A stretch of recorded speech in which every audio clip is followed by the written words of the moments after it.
वाराणसी की ज्ञानवापी मस्जिद श्रृंगार गौरी मामले में कल यानी 12 सितंबर को फैसला आएगा, जिसको लेकर अपडेट यह है कि फैसला आने से पहले Varanasi police commissionerate alert mode पर है। सोशल मीडिया पोस्ट और पूरे शहर पर कंट्रोल रूम से 24 घंटे नजर रखी जा रही है। आईबी, एटीएस और अन्य खुफिया विभाग भी शहर में डेरा डाले हुए हैं। वहीं वाराणसी पुलिस कमिश्नर ने आम जनता से अपील की है कि किसी भी ऐसे सोशल मीडिया पोस्ट के बहकावे में ना आए जो कि धार्मिक उन्माद फैला सकता है।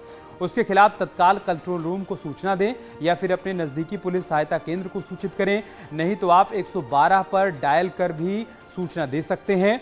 उन्होंने कहा कि सभी सोशल मीडिया पोस्ट पर नजर रखी जा रही है। पूरे शहर में 24 घंटे कंट्रोल रूम की निगरानी है। किसी भी असामाजिक तत्वों से निपटने के लिए वाराणसी पुलिस कमिश्नर प्रशासन पूरी तरीके से मुस्तैद है।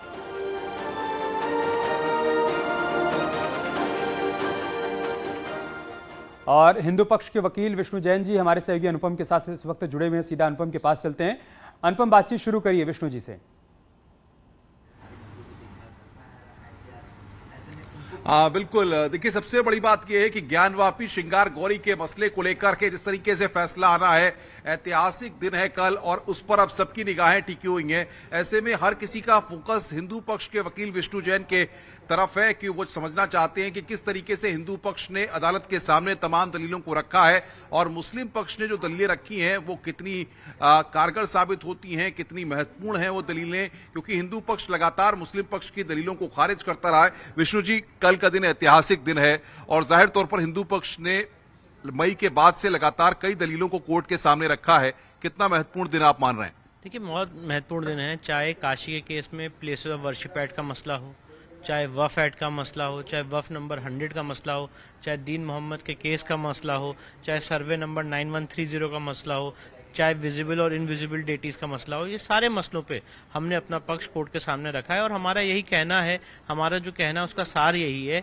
कि प्लेसेस ऑफ वर्शिप एक्ट इस केस में अट्रैक्ट नहीं होता है, क्योंकि 15 अगस्त 1947 को धार्मिक स्वरूप क्या था, ये जब तक कोर्ट में एविडेंस नहीं लीड की जाएगी, उसके लिए हम गवाही, documentary evidence, oral evidence, commission की कार्रवाई, इन सब पे जब तक अपनी बात नहीं रख लेंगे तब तक ये सवाल तय नहीं हो सकता है। इसलिए जो मुस्लिम पक्ष ने एप्लीकेशन दी है कि हमारा केस आगे बढ़ने लायक योग्य ही नहीं है, कमीशन की कार्रवाई के बाद वो एप्लीकेशन बेबुनियाद है, गलत है और उस एप्लीकेशन को खारिज किया जाना चाहिए, जिस एप्लीकेशन पे कल माननीय न्यायालय अपना फैसला सुनाने वाला है। 1883 की बात को कहा गया है, उसको लेकर दस्तावेज कोर्ट पे रखे गए थे सुनवाई के दौरान, क्या उसको लेकर के कुछ बात कही गई है? देखिए, सबसे इम्पोर्टेंट बात यह है कि इस केस में दीन मोहम्मद के जजमेंट में उसकी पूरी हिस्ट्री इस केस की ऑलरेडी नोट डाउन की गई है, जिसमें आपने जैसे बताया 1800 की दशक में यहाँ पे हिंदू मुस्लिम के बीच में डिस्प्यूट हुआ था और उस समय भी एक कॉम्प्रोमाइज हुआ था कि जो मस्जिद है, आज की सो कॉल्ड मस्जिद है, उसके आउटर एरिया में हिंदू वहाँ पे पूजा करते रहेंगे और आज जो शिवलिंग हमें मिला है वो उस वजू एरिया में ही मिला है।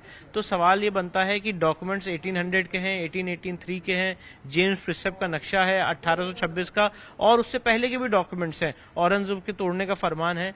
तो मुद्दा यह है कि डॉक्यूमेंट्री एविडेंस तो हमारे पास है, पर जब हम इस तर्क के मैदान में उतरना चाहते हैं तो मुस्लिम पक्ष कहता है कि नहीं, आप अपनी आवाज यहीं पे रोक दीजिए, इन सारी बातों पे बातें ही नहीं होगी, क्योंकि प्लेसेस ऑफ वर्शिप एक्ट इस चीज की इजाजत नहीं देता है। अब इसमें दो मसले उठ के आते हैं। पहली बात, प्लेसेस ऑफ वर्शिप एक्ट की संवैधानिक वैलिडिटी हमने सुप्रीम कोर्ट में चुनौती दे रखी है, जिसका माननीय सुप्रीम कोर्ट 11 अक्टूबर को जिसको एग्जामिन करेगा 3 जजेस bench.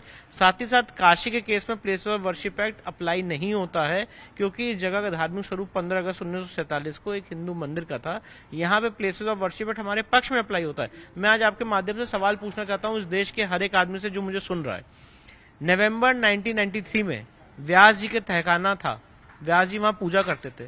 Places of worship act को चीड़ के, फाड़ के, उसके वायलेशन में किसने व्यास जी को उस तहखाने से निकाला? क्योंकि प्लेसेस ऑफ वर्शिप एक्ट तो 1991 में आ गया था और प्लेसेस ऑफ वर्शिप एक्ट का सेक्शन 3 ऑपरेशन में था, जिसमें लिखा था कि इस एक्ट आने के बाद कोई किसी धर्मस्थल को उसकी पोजीशन नहीं बदलेगा, स्टेटस को नहीं बदलेगा। तो आपने व्यास जी को उस तहखाने से क्यों निकाला? क्या वो प्लेसेस ऑफ वर्शिप एक्ट का वायलेशन नहीं हुआ? और व्यास जी को उनका तहखाना वापस कब मिलेगा? तो जब हम ये सारी बातें आज 20 साल बाद, 30 साल बाद जब ये समाज को जगा रहे हैं और ये बातें कोर्ट के माध्यम से, एक जुडिशियल माध्यम से शांतिपूर्ण ढंग से रख रहे हैं, तो कहते हैं कि नहीं, आप ये बात भी नहीं रख सकते। ये सूट मेंटेनेबल ही नहीं है, ये चल ही नहीं सकता है। तो ये सारे महत्वपूर्ण मुद्दे हैं जिसको लेके कल माननीय डिस्ट्रिक्ट जज साहब अपना फैसला सुनाएंगे। जब ये मई में सर्वे हुआ था, 3 दिनों तक सर्वे हुआ था, उसके बाद सर्वे की रिपोर्ट भी आई थी सामने, जो सिविल जज थे उसकी अगुवाई में सारी चीजें वहां पर हुई थी। उसके बाद सुप्रीम कोर्ट मुस्लिम पक्ष गया। सबसे बड़ी बात की, इस दौरान हिंदू पक्ष ने कई साक्ष्य सुनवाई के दौरान कोर्ट के सामने रखे। वो साक्ष्य कौन कौन से थे? देखिए, सबसे इंपॉर्टेंट बात यह है कि हमने अपने सूट में बहुत ही कैटेगोरिकली प्लीड किया है विजिबल और इनविजिबल डेटीज, और वो स्थल जहां पे हिंदू पूजा करता चला आ रहा था डिमोलिशन के बाद भी, जब औरंगजेब ने हमारा मंदिर तोड़ा उसके बाद भी वो स्थल हमने चिन्हित करके लगाए हैं जहां से ये साबित होता है कि हम इन स्थल पे पूजा करते आ रहे हैं। उन स्थल में जेम्स बिशप का नक्शा आता है जो उन्होंने हिस्ट्री ऑफ बनारस इलस्ट्रेटेड में लिखा है। साथ ही साथ जो ट्रैवलर्स अकाउंट हैं वो आते हैं जिसमें यहाँ के जो ट्रैवलर्स हैं, इटालियन ट्रैवलर्स हैं, फ्रेंच ट्रैवलर्स हैं, जो आए हैं जिन्होंने कहा है कि 1600 के दशक में लोग यहाँ शिवलिंग पे जल चढ़ा रहे हैं और वो जल गंगा जल में जाके मिल रहा है। साथ ही साथ यहाँ पे राणा पीवी सिंह की किताब है जिसमें अष्ट मंडप के मंदिर की इंपॉर्टेंस बताई गई है। साथ ही साथ ये प्रॉपर्टी वफ नहीं है। वफ नंबर 100 का जो पूरा आर्गुमेंट रेस किया गया वो मिसप्लेस आर्गुमेंट है। किसी और मस्जिद की जो वफ का इंदराज है वो यहाँ पे दिखाने की कोशिश की गई। साथ ही साथ जो हिंदू लॉ है, चाहे वो पीवी काणे का हो, बीके मुखर्जी का हो, शास्त्री साहब का हो, वो सारे पैसेजेस हमने कोर्ट को दिखाए जो ये कहता है। ठीक है अनुपम, ये सारी दलीलें कोर्ट के भीतर रखी जा चुकी हैं। कुछ ही घंटे का इंतजार, उसके बाद